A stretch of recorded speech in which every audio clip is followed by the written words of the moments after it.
Bismillahirrahmanirrahim. Tentang anjuran zuhud dan qanaah. Rasulullah SAW bersabda, barang siapa memiliki tabiat berikut ini, maka Allah SWT akan mengisapnya dengan sangat mudah dan penuh kasih sayang. Dan dengan karenanya ia akan dimasukkan ke dalam surga. 1. Berbuat baik pada siapa saja yang berbuat jahat padanya. 2. Bersilaturahim dengan siapa saja yang memutuskan hubungan dengannya. 3. Memaafkan siapa saja yang menzaliminya. Rasulullah SAW bersabda, barang siapa memiliki tabiat berikut ini, maka Allah SWT akan menghisapnya dengan sangat mudah dan penuh kasih sayang. Dan dengan karenanya ia akan dimasukkan ke dalam surga. 1. Berbuat baik kepada siapa saja yang berbuat jahat padanya. 2. Bersilaturahmi dengan siapa saja yang memutuskan hubungan dengannya. 3. Memaafkan siapa saja yang menzaliminya. Rasulullah SAW bersabda, jika kalian mengetahui sebagaimana yang aku ketahui, yakni keadaan alam akhirat, niscaya kalian akan sedikit tertawa dan banyak menangis. Dan kalian akan berhenti menikmati wanita di tempat tidur. Dan kalian akan pergi ke dalam hutan sambil menjerit-jerit. Mendengar sabda Rasulullah SAW ini, Abu Zar berkata, alangkah baiknya jika aku menjadi sebatang pohon yang dipotong, tidak menjadi manusia yang mendapat musibah yang sangat besar itu. Sebuah hadis menyebutkan bahwa manusia akan dibangkitkan pada hari kiamat sesuai keadaannya ketika mati, yaitu dalam masalah yang ia sibukkan ketika matinya, baik dalam urusan kebaikan maupun kejahatan. Ia akan dibangkitkan pada hari kiamat di padang mahsyar dalam keadaan seperti itu. Pernah Rasulullah SAW dalam khutbahnya bersabda, dengarkanlah dan perhatikan baik-baik. Dunia adalah tempat keuntungan yang sementara, di mana semua orang akan berusaha untuk mengambil manfaatnya. Baik orang soleh atau orang fasik, berusaha mendapatkan manfaat dunia bukan merupakan tanda kebaikan. Akhirat adalah kekal, abadi, dan segala sesuatu yang ada di akhirat adalah hakikat suatu. Manusia pasti akan sampai ke akhirat. Di sana akan ada keputusan dari Raja yang Maha Agung dan Maha Kuasa atas segala sesuatu. Segala kebaikan hanya akan ada di surga. Karena itu kebaikan apapun hendaknya dikerjakan. Jangan dilengah-lengahkan, sebab akan membawa ke surga. Dan segala keburukan hanya akan ada di jahanam. Karena itu hindarkanlah dirimu dari keburukan apapun. Jangan menganggap bahwa keburukan itu tidak menimbulkan masalah, karena ia akan membawamu ke neraka. Kerjakanlah amal kebaikan dengan penuh semangat dan kesungguhan, serta istiqnalah. Keadaan kamu sangat berbahaya di hadapan Allah SWT.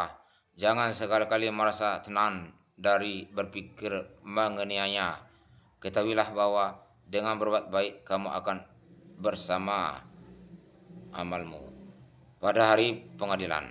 Siapa saja yang berbuat kebaikan walaupun sebesar zarah, ia tentu akan melihatnya di sana.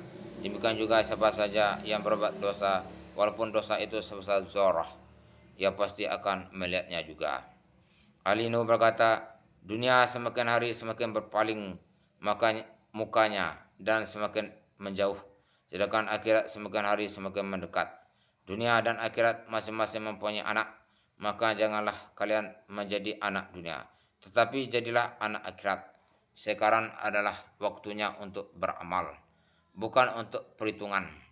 Dan esok adalah waktunya untuk perhitungan, bukan untuk beramal. Disebutkan dalam suatu riwayat bahwa pada hari kiamat akan diadakan 3 mahkamah pengadilan. Dalam mahkamah pertama tidak ada ampunan sedikit pun di dalamnya, yaitu mahkamah dalam masalah syirik kepada Allah SWT. Di mahkamah ini dibicarakan masalah iman dan kufur.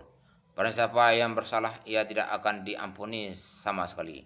Dalam mahkamah yang kedua, Allah SWT akan mengembalikan hak kepada siapa saja yang pernah dizalimi atau dirampas haknya, baik haknya diberikan langsung atau dari orang yang telah merampas miliknya yang harus ia dapatkan.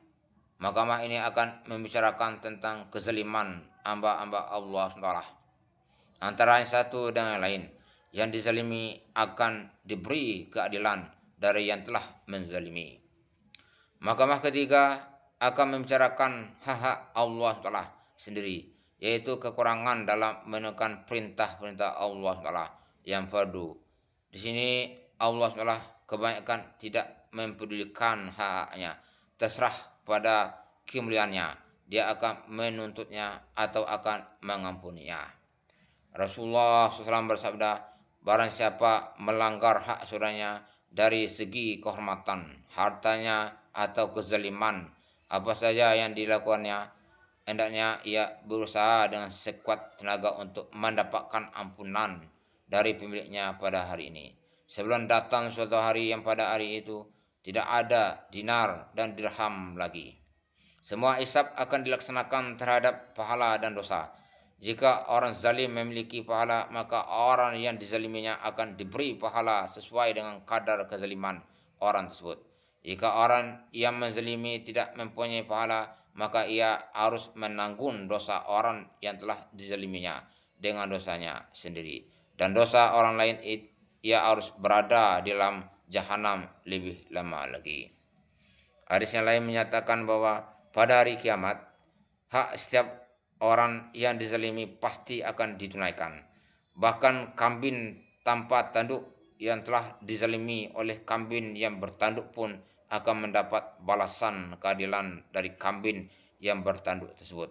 Yaitu jika di dunia kambing yang bertanduk telah menzalimi kambing yang tidak bertanduk, dan ia tidak dapat membalasnya di dunia karena tidak bertanduk, maka ia akan diberi hak untuk membalas pada hari kiamat dengan diberi tanduk. Rasulullah SAW pernah bersabda, tahukah kamu siapakah orang yang paling bangkrut itu? Sahabat bertanya, menjawab, menurut kami orang yang bangkrut adalah orang yang tidak memiliki dirham atau benda apapun. Nabi SAW bersabda, orang yang bangkrut dari kalangan umatku ialah orang yang dibangkitkan pada hari kiamat bersama sholat, puasa, dan amal-amal kebaikan lainnya. Tapi karena ia telah mencaci, memfitnah, memakan harta, atau memukul orang lain, maka sebagian pahalanya akan diambil oleh fulan. Sebagian lagi akan diambil oleh fulan, yakni orang yang pernah dizaliminya, sehingga habis semua pahalanya. Ketika pahalanya semua orang zalim yang banyak amal ibadahnya itu habis, sedang masih banyak orang yang menuntut hak kepadanya, maka dosa-dosa yang menuntut itu akan dipikulkan kepadanya. Demikianlah sehingga ia dimasukkan ke dalam neraka. Allah. Apa saja yang kita lakukan, mudah-mudahan diridhoi oleh Allah SWT dan kuat untuk menyampaikan pada ilin. Amin.